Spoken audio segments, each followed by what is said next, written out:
बजटन एवं बजट नियंत्रण प्रणाली, budgeting and budgetary control system, part 4। आज हम बजट एवं बजटरी नियंत्रण प्रणाली के अंदर बजट नियंत्रण के लिए बजटन की विभिन्न विचारधाराओं के बारे में बात कर रहे हैं। डिफरेंट फिलोसॉफीज इन बजटिंग। इसमें 3 प्रकार की विचारधाराएं हैं: कार्यक्रम बजटन, निष्पादन बजटन एवं शून्य आधार बजटन। सबसे पहले हम बात कर रहे हैं कार्यक्रम बजटन या प्रोग्राम बजटिंग। वस्तुतः कार्यक्रम बजटन संयुक्त राज्य अमेरिका के अंदर स्टार्ट किया गया था। नियोजित अर्थव्यवस्था के संदर्भ में इस प्रकार का बजटन सरकारी क्षेत्र में विशेष रूप से अपनाया जाता रहा है।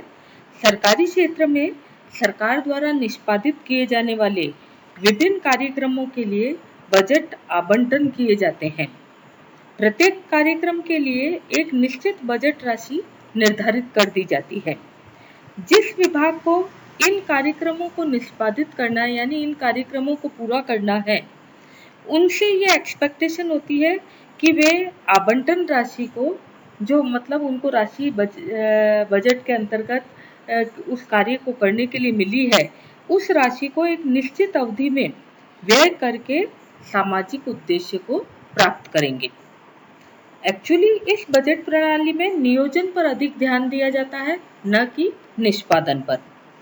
इस प्रणाली को रॉबर्ट मैकन ने संयुक्त राज्य अमेरिका में सुरक्षा विभाग में अपनाया था, जहां सुरक्षा उपकरणों तथा सैनिक बल की आवश्यकताओं को 5 से 10 वर्ष के लिए प्रायोजित करके बजटन किया जाता है। इस व्यवस्था के अंतर्गत राष्ट्रीय लक्ष्यों को परिभाषित किया जाता था तथा उनमें से सर्वाधिक महत्व के लक्ष्यों का चयन किया जाता था। विभिन्न लक्ष्यों के लिए बजट आयोजन किया जाता था। इन लक्ष्यों एवं कार्यक्रम को पूरा करने के लिए उप कार्यक्रम भी निर्धारित किए जाते थे।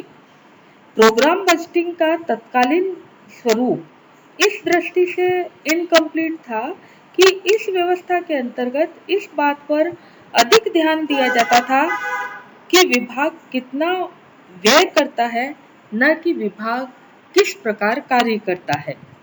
हूवर कमीशन ने इस प्रकार की बजट प्रणाली को इस दृष्टि से अपूर्ण माना तथा निष्पादन बजट प्रणाली का सुझाव दिया। आजकल जो बजट प्रणाली अपनाई जाती है, उनसे क्या निष्पादित किया जाना है तथा इस संदर्भ में कार्यक्रम बजटिंग को ही परिष्कृत रूप में अपनाया जाने लगा। इसलिए दूसरा बजटन की प्रणाली है निष्पादन बजट, जो कि आजकल ज्यादातर व्यावसायिक जगत के अंदर प्रयोग किया जा रहा है। निष्पादन बजट का प्रयोग हूवर कमीशन द्वारा सर्वप्रथम प्रोग्राम बजटिंग पर एक सुधार के रूप में किया गया। सरकारी क्षेत्र में निष्पादन बजट का प्रमुख उद्देश्य यह निर्धारित करना है कि सरकार वास्तव में क्या करती है, न कि सरकार कितना व्यय करती है। निष्पादन बजट प्रणाली के अंतर्गत खर्चों को उन कार्यों से संबंधित किया जाता है जिन्हें वे प्रतिपादित कर रहे हैं। इस प्रकार निष्पादन बजट में जो स्टेप्स होते हैं वो इस प्रकार है। सबसे पहले उद्देश्यों का निर्धारण या एस्टेब्लिशमेंट ऑफ गोल्स। गोल्स निर्धारित करने के लिए 2 कार्य किए जाते हैं: संबंध संग्रहण, डाटा कलेक्शन, और दूसरा है आइडेंटिफिकेशन ऑफ कंस्ट्रेंट्स, यानी बाधाओं की पहचान। जब उद्देश्यों का निर्धारण हो जाता है तो कार्यक्रम को विकसित किया जाता है। तो दूसरा स्टेप है कार्यक्रम को विकसित करना। इसमें विकल्पों का अध्ययन किया जाता है, भिन्न भिन्न प्रकार के क्या विकल्प हो सकते हैं उसके ऊपर परिचर्चा की जाती है और फिर कार्यक्रम का चयन किया जाता है, सिलेक्शन ऑफ प्रोग्राम्स किया जाता है। तीसरा, जब उद्देश्यों का निर्धारण हो जाता है, कार्यक्रम विकसित हो जाता है, तो साधनों का आवंटन किया जाता है, जिसके अंदर क्रियाशील लक्ष्यों का निर्धारण किया जाता है, फिक्सेशन ऑफ ऑपरेशनल टारगेट्स, और वार्षिक व्ययों का आवंटन यानी अलोकेशन ऑफ एनुअल आउटलेज होता है। चौथा, बजटों को निश्चित करना, फिक्सेशन ऑफ बजट्स। इसमें विशिष्ट दायित्वों का भारांकन किया जाता है, असाइनमेंट ऑफ स्पेसिफिक रिस्पॉन्सिबिलिटीज। और अंतिम कार्य होता है मूल्यांकन, अप्रेजल और इवैल्यूएशन, जिसके अंदर निष्पादन के सूचकों का विकास किया जाता है और कार्यक्रमों की मॉनिटरिंग की जाती है। शून्य आधार बजट या जीरो बेस बजटिंग। शून्य आधार बजट प्रणाली के विचार को सर्वप्रथम अमेरिका के पीटर ए पेयर ने विकसित किया। इस Peter a pair Texas instruments corporation के स्टाफ नियंत्रण में प्रबंधक थे और उन्होंने अपनी कंपनी में इस तकनीक को सफलतापूर्वक लागू किया।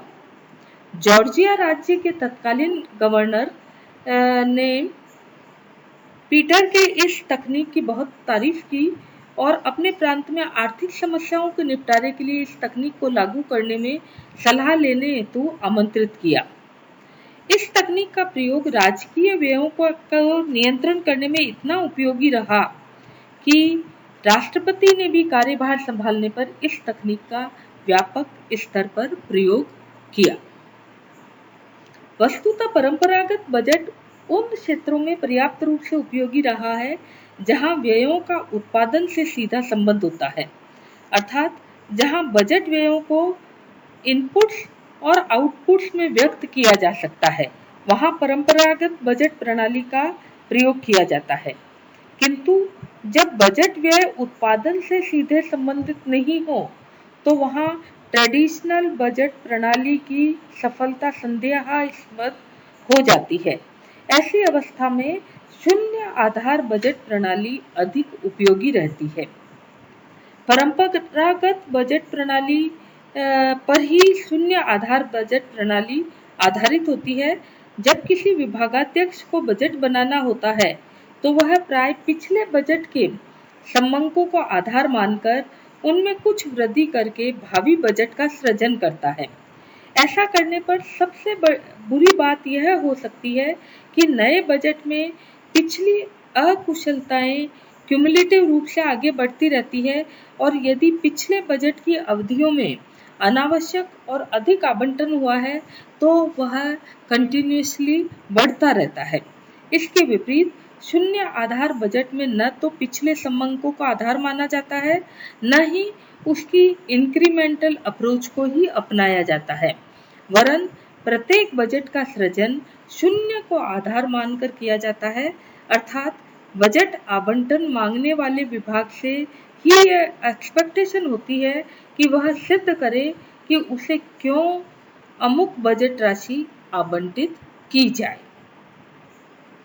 प्रबंधकों को यथोचित विधि से ये बताना होता है कि यदि उनके विभाग को एक्स बजट राशि का आवंटन नहीं किया गया तो संस्था को किस प्रकार से मौद्रिक हानि या उपयोगिता का लॉस होगा और यदि वांछित बजट आवंटित किया जाता है तो यह विभाग उस उपयोगिता को कैसे हासिल करेगा। अपनी बजट मांग को न्यायोचित बताने के लिए विभाग को यह बताना होगा कि वह अपने उद्देश्यों को किस प्रकार प्राप्त करेगा। मैनेजमेंट से यह एक्सपेक्टेशन है कि वे बताएं कि अमुक उद्देश्यों को प्राप्त करने के कौन कौन से ऑल्टरनेटिव्स हैं तथा कॉस्ट बेनिफिट एनालिसिस के द्वारा यह भी निश्चित करना होगा कि उनके द्वारा अपनाए जाने वाला विकल्प ही सर्वश्रेष्ठ है।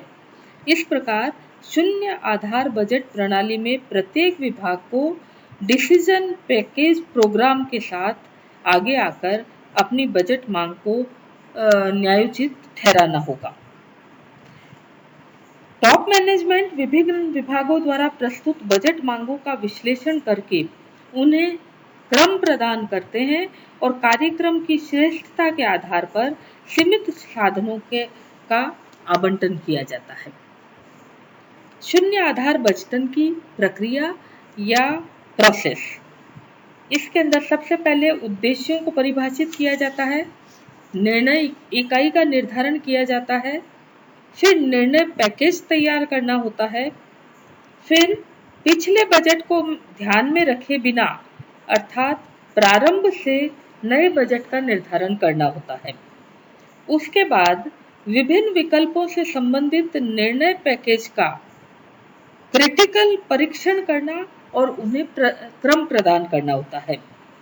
उसके बाद उन विकल्पों का चयन करना होता है जो कि उद्देश्यों के सर्वाधिक निकट हो और लास्ट में संगठन के सीमित साधनों का निर्णय इकाइयों पर आवंटन करके संगठन के लिए बजट तैयार करना होता है। शून्य बजटन के लाभ या शून्य आधार बजटन के लाभ, इस टेक्निक से कुछ स्पेसिफिक बेनिफिट्स मिलते हैं। पहला, इस विधि के अंतर्गत बजट पिछले बजट को आधार नहीं माना जाता, न ही इंक्रीमेंटल अप्रोच अपनाई जाती है। परिणाम स्वरूप पिछले वर्षों की अकुशलताएं आगे हस्तांतरित नहीं होती है। दूसरा, यह विधि उन सेक्टर्स में जहां व्यय नियंत्रण के लिए अपेक्षाकृत अधिक उपयोगी है, जहां पर बजट व्यय उत्पादन से सीधा संबंधित न होकर डिस्क्रिशनरी कॉस्ट एरियाज यानी स्व-विवेकीय लागत क्षेत्र से संबंधित हो, जैसे कानूनी व्यय, सेवा वर्गीय विभाग के खर्चे आदि। तीसरा, इस तकनीक के अंतर्गत प्रत्येक विभाग के प्रबंधक को अपनी आर्थिक उपादेयता का तर्कपूर्ण प्रदर्शन करना होता है, जिन्हें लागत लाभ विश्लेषण के द्वारा बजट मांगों को न्यायोचित ठहराना होता है। अतः प्रबंधकों को सदैव सतर्क एवं सक्रिय रहना होगा। चौथा, इस तकनीक के द्वारा अनुपयोगी खर्चे तथा व्यर्थ के खर्चों का पता लगाया जा सकता है तथा बेहतर ढंग से लागत नियंत्रण किया जा सकता है। और पांचवा, इस विधि के अनुसार संस्था के सीमित साधनों का अनुकूलतम आवंटन किया जाता है। शून्य आधार बजटन की सीमाएं या लिमिटेशंस। शून्य आधार बजट की सीमाएं इस प्रकार हो सकती है। क्रियान्वयन संबंधी समस्या, इस प्रणाली का सफल प्रयोग टॉप मैनेजमेंट के सहयोग पर निर्भर करता है, पर कई बार यह सहयोग प्रबंधकों के स्वयं के भय के कारण नहीं हो पाता और इस विधि की सफलता के लिए अधिकारियों का जल्दी स्थानांतरण न हो यह भी आवश्यक है। जिन विभागों में स्टाफ ट्रांसफर्स की प्रवृत्ति होती है वहां इसका प्रयोग कठिन हो जाता है। दूसरा, लागत समस्या। यह प्रणाली इस मान्यता पर आधारित है कि संस्था का प्रबंध कुशल एवं प्रशिक्षित प्रबंधकों के हाथ में है। स्पष्टतया शून्य आधार बजट प्रणाली लागू करने के लिए एक ऐसा मूलभूत ढांचा होना चाहिए जिस पर अत्यधिक व्यय करना होता है। अतः जिन संस्थाओं के साधन सीमित होते हैं वे संस्थाएं प्राय इस विधि को नहीं अपना सकती है। कुछ न्यायिक समस्याएं भी होती है।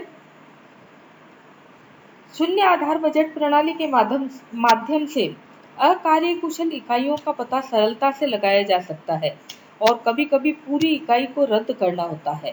ऐसी अवस्था में जिन कर्मचारियों को टर्मिनेट किया जा रहा है वे अपने मूलभूत अधिकारों की आड़ में कोर्ट जा सकते हैं और जिससे शून्य आधार बजट के मूल उद्देश्यों को प्राप्त करना कठिन हो जाता है। निर्णय पैकेज के निर्धारण की समस्या। इस प्रणाली की सबसे बड़ी समस्या निर्णय पैकेज निर्धारण करना है। और लास्ट, क्रम प्रदान करने की प्रक्रिया की समस्या। वास्तव में निर्णय पैकेज को क्रम प्रदान करने की समस्या भी जटिल है।